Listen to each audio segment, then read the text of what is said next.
Ini adalah kisah pembuka Tantri Kamandaka yang berjudul Tantri Ahli Cerita.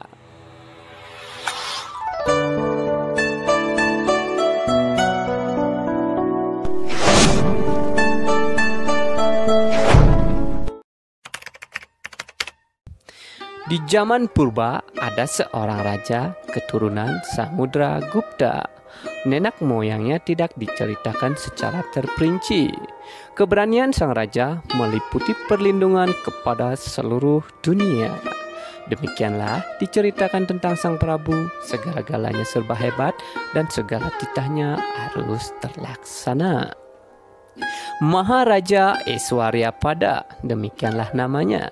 Sedangkan kerajaannya bernama Pataliputra Nagara di tanah Jambudwipa, daerah Sri Larata Pada. Tanah itu terletak di sebelah selatan Himalaya, kaya dengan gunung-gunung yang menyenangkan. Tanah itu dialiri dua batang sungai Gangga dan Yamuna. Di tengah-tengahnya terbentang sebidang tanah, itulah yang bernama Kerajaan Pataliputra. Negeri itu dipuji-puji para pujangga. Sang Maharaja memiliki segala kepandaian, seluruhnya berjumlah 64 macam. Ia menguasai segala kepandaian ilmu dengan sepenuhnya dan amat memahami soal-soal kebenaran hingga ilmu yang tertinggi. Ia memiliki dua tangan yang kuat, 4 samudra raya adalah batas-batas kerajaannya. Sungguh ia itu penguasa segala daerah. Pada hakikatnya ia seorang jantan atau jago di atas bumi. Semua kerajaan tunduk menghormat kepadanya. Lain-lain raja tidak mampu bertanding melawan dia. Angkatan perangnya berupa sejumlah besar kereta perang, gajah, dan kuda. Pasukan darat dan penggawanya berkekuatan besar bagaikan gelombang samudra. Demikianlah kekuasaan dan kewibawaan sang Maharaja yang memakai mahkota dari intan berlian. Ia adalah penguasa tunggal dari seluruh kerajaannya dan duduk di atas singgasana berbentuk seekor binatang singa yang terbuat dari batu permata mutu manikan dan intan berlian. Rupanya cantik bagaikan bidadari Urwa dan Tilotama. Jadi berpikir kok cantik seperti bidadari ya? Seharusnya seperti Widadara. Demikianlah wajah mukanya, ia pun bertingkah laku sebagai demikian. Sedang anugerah dewa berupa kemampuannya di berbagai bidang menjelma, laksana turunnya titik-titik air hujan dinaungi payung putih lengkap dengan kipas pengusir lalat.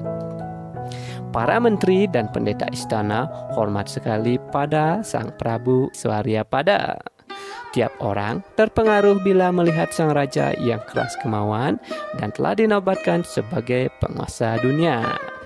Kepadanya selalu dipersembahkan penghormatan setiap kali ia mengadakan perjalanan keliling ibu kota.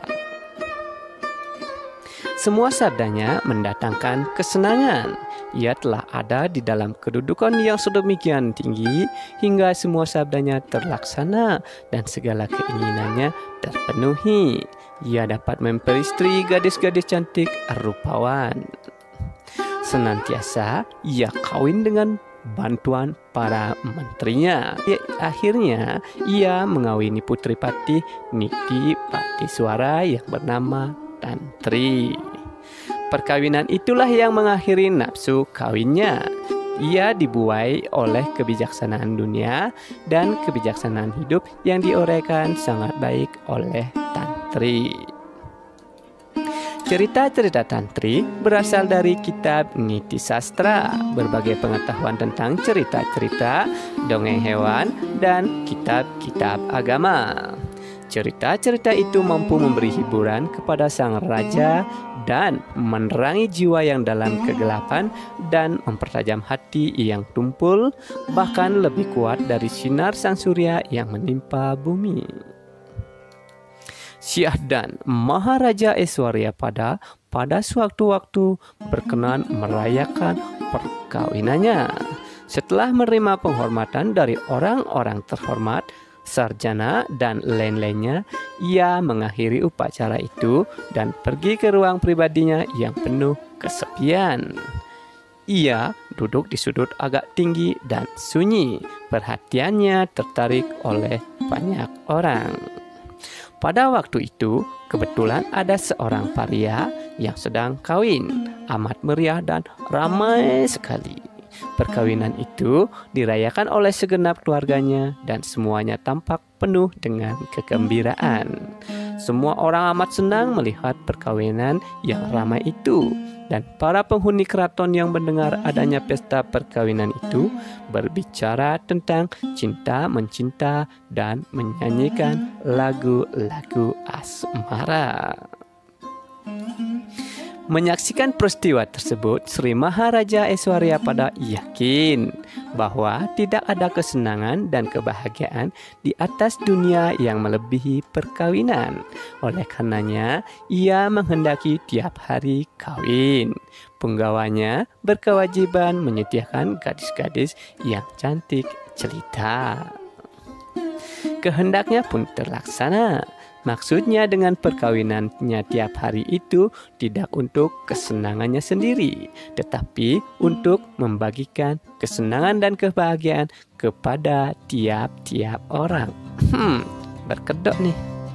Beberapa waktu kemudian, Patih Niti Badeswara amat sedih sekali karena menghadapi kesulitan bahwa tak ada lagi gadis yang pantas dihadapkan kepada Sri Maharaja sebagai calon istri.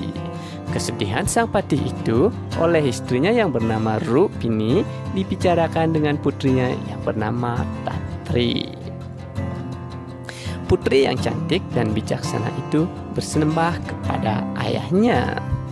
Ayah, janganlah bersedih hati tentang kewajiban mempersembahkan calon istri kepada Sri Maharaja.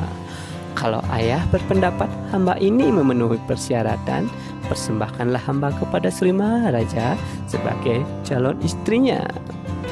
Giliran hamba itu hendaknya mengakhiri nafsu kawin sang Maharaja, karena beliau akan terbuai oleh kisah dongeng yang akan hamba ceritakan, yang hamba kutip dari kitab-kitab ajaran kebijaksanaan dunia dan kebijaksanaan hidup.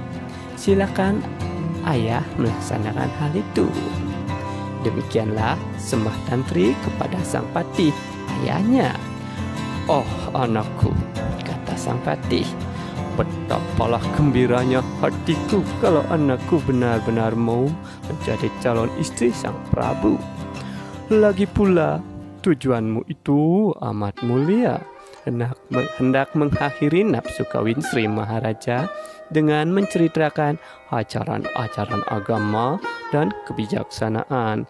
Inilah rupanya hasil nyata dalam hidupku, ujar sang patih Niti Bandeswara. Maharaja Aishwaryapada amat berkenan dengan calon istri, yaitu putri sang patih yang bernama Tantri, dan bersabda, "Baiklah patih, aku setuju sekali bahwa putrimu mendapat giliran dan besok pagi hendaklah dirayakan perkawinanku. Sudah lama aku mendengar tentang kepandaian putrimu. Dari para pendeta aku mendengar bahwa putrimu amat cantik dan terpelajar, cerdas, pandai dalam hal pekerjaan tangan, paham sekali tentang niti sastra dan tantra, hingga ia terkenal sebagai Tantri, sebuah nama julukan yang diberikan oleh para pendeta. Aku tidak berani meminta dia menjadi istriku karena khawatir kalau patih tidak menyukai perbuatanku yang memiliki banyak istri bagaikan lebah mencuri madu, laksana kupu-kupu memperkosa bunga. Saya mengerti bahwa gadis-gadis benci kepadaku, sebab suami yang baik ialah bila mana orang hanya mempunyai seorang istri, anak lelaki 3 orang, 2 orang bujang, 2 ekor lembu atau kerbau. bertempat tinggal di desa yang besar atau di dalam kota. Orang yang demikian itu tidak dikenakan kerja bakti dan terutama sekali tidak untuk kepentingan orang lain. Lebih baik lagi kalau orang berdiam di tempat yang sepi dan tetap pula di sana merasa puas dengan seorang istri yang pendidikannya seimbang, rukun, apalagi dari keturunan baik-baik. Itulah wanita sejati sebagai teman yang mampu mengusahakan segala kebenaran. Suami yang demikian tidak perlu lagi akan sesuatu, sebab istrinya senantiasa mematuhi dewa-dewa yang bersemayam dalam tubuhnya. Baik dewa itu Sang Hyang Wisnu Paksa atau Sang Hyang Siwa Paksa ataupun pendeta. Demikianlah orang yang bahagia, yang seolah-olah menikmati surga di dunia terbuka, dan di nirwana ia akan lebih senang sekali. Demikianlah sabda Sang Prabu. Perkawinan Maharaja Aishwaryapada dengan Tantri terlaksana amat meriah sekali. Bangsal di istana penuh dihias seindah-indahnya. Dibuatkan panggung dengan singgasana keemasan berbentuk seekor singa, bertaburan ratna mutu manikan dan intan berlian. Ringkasnya, suatu perayaan perkawinan yang paling besar dan paling meriah. Sang Maharaja tampil dengan pakaian kerajaan yang teramat bagus dengan segala perhiasannya. Setelah ia disucikan oleh 3 macam korbanan, masuklah ia ke dalam bangsal perkawinan, sedangkan Tantri di dalam tandu. Kemudian ia naik singgasana kerajaan dan di sanalah upacara perkawinan dilangsungkan. Setelah selesai, ia naik tandu bersama Tantri menuju ke dalam puri. Di sana semuanya telah serba siap, indah kemerlapan. Setelah upacara bersantap, maka lampu-lampu mulai dikurangi. Namun kemeriahan tidak lekas berakhir karena datanglah rombongan penyair mendengarkan lagu-lagunya. Yang lain mendongeng dan terdengarlah pula bunyi 7 nada atau gamelan. Setelah gelap, Sri Maharaja mengundurkan diri. Para abdi telah memahami isyarat yang demikian dan mundurlah mereka itu. Maka tibalah sang raja di dalam puri dan siap hendak naik ke tempat ranjang pengantin yang sangat indah berkilau-kilauan. Ia menanggalkan pakaiannya dan merasa amat bahagia. Demikianlah karena disitulah tempat persemayaman Dewa Asmara. Dewa Wisnu pun ada di dekat keraton. Semuanya memberi selamat kepada Maharaja bersama Tantri. Tak lama kemudian, Sri Maharaja berbaring dan memejamkan mata dengan nikmatnya. Jadi ngebayangin sang raja lagi wik-wik. Tantri senantiasa memijit kakinya. Di sana hadir pulalah seorang abdi wanita bungkuk yang bertugas menjaga lampu malam. Kepada abdi itu, Tantri yang pura-pura mengantuk meminta agar sang bungkuk mendongeng untuk mengusir kantuk.